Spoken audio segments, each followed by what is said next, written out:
Dans le nord de la France, le village de Mardic. Une petite commune de 300 habitants, toute proche de la mer et cernée par les industries. Fin 2015, un plan de prévention des risques technologiques est signé pour le village. Mardic est découpé en 3 zones. En vert, les habitations qui ne sont pas concernées par le danger. En jaune, les propriétaires peuvent rester à condition de faire des travaux. En rouge, zone de danger très grave, les riverains sont expropriés.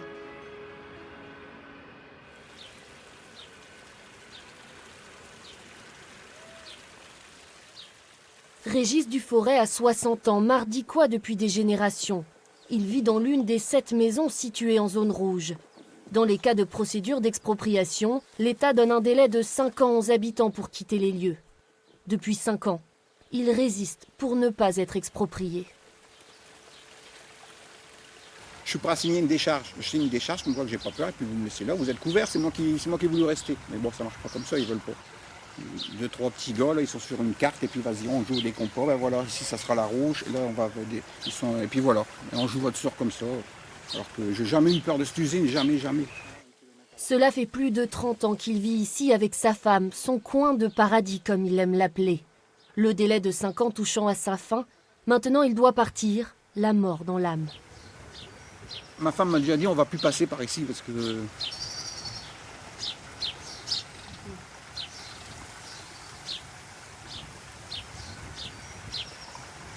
Oui, des trucs qu'on essaie de zapper parce que je pensais à autre chose, mais il faudra bien se mettre devant le fait accompli, quoi.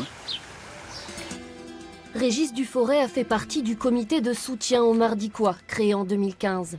Durant 4 ans, plus d'une trentaine de familles se sont rassemblées chaque semaine, ont uni leurs forces pour peser contre des décisions d'État, et ce zonage encore aujourd'hui incompréhensible pour le président du comité, Gérard Delattre. La maison que vous voyez qui est déjà quasi murée, les gens ont délaissé cette maison, ils étaient en zone jaune, tout le reste est en zone verte. C'est un peu l'ambiguïté qui se passe dans le village, c'est que par moment, votre voisin est en zone jaune, vous êtes en zone verte.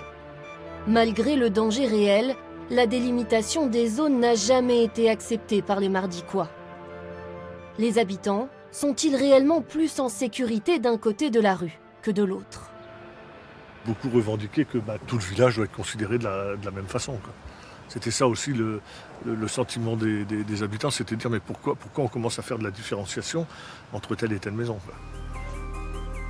Nuisances sonores, pollution de l'air, risques graves permanents. Difficile de partager aujourd'hui l'attachement si profond de Régis et Gérard à leur commune. Pour le comprendre, il faut remonter aux années 70. C'est l'époque du plein emploi et d'une taxe professionnelle dont le montant fait couler de l'or à Mardic, village qui était alors le plus riche de France. Stade de foot, piscine, cours de tennis, la qualité de vie hors norme qui est proposée l'emporte largement sur les nuisances industrielles. Mais depuis que ces usines ont été classées Seveso dans les années 2000 et depuis l'explosion de l'usine AZF à Toulouse, la peur s'est installée. Nombreux Mardicois sont partis et ceux qui restent sont en colère. La honte, fermer des belles maisons comme ça, alors qu'il y en a qui n'ont pas de domicile, rien du tout. C'est une honte. Et ils vont raser. Et ils vont raser. L'ancien maire du village, Gérard Blanchard, a comme la 60aine d'habitants de la zone orange, choisi de ne pas attendre les derniers jours et de déménager. Quitter sa maison et ses 1000 mètres carrés de jardin. On a déménagé puis on est parti. Bon, oui, on n'a pas fait de fête pour ça. On aurait pleuré. Oui, quand même. C'était quand même une belle maison. Bon. Je l'ai faite, je l'ai construite, donc j'ai tout fait à mon idée. J'avais tout fait comme je voulais l'avoir. Je pouvais rester, mais je devais faire 130 000 € de travaux à mon compte. J'étais remboursé que 11 000 par l'État. Et encore, c'était des déductions d'impôts. N'ayant pas l'argent, à 74 ans, je n'ai pas l'argent nécessaire pour faire les travaux. Donc, ayant une deuxième maison à Mardic, je suis parti dans la deuxième maison.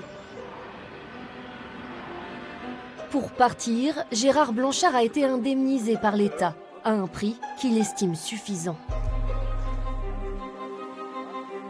C'est une toute autre histoire pour Régis Duforêt. Sa maison a été sous-estimée selon lui. 25% en dessous du marché. Impossible donc de trouver un bien immobilier identique avec l'argent de l'indemnisation. Il faudrait sortir un billet de 75 000 euros. J'aurais pas cru que c'était aussi compliqué de trouver ce qu'on cherche. Et puis dans un secteur qu'on aimerait choisir quand même. Hein. Pourquoi c'est pas évident? C'est beaucoup plus cher? Ben, c'est beaucoup plus cher. Dès qu'il y a un peu de terrain, hop, on monte en prix.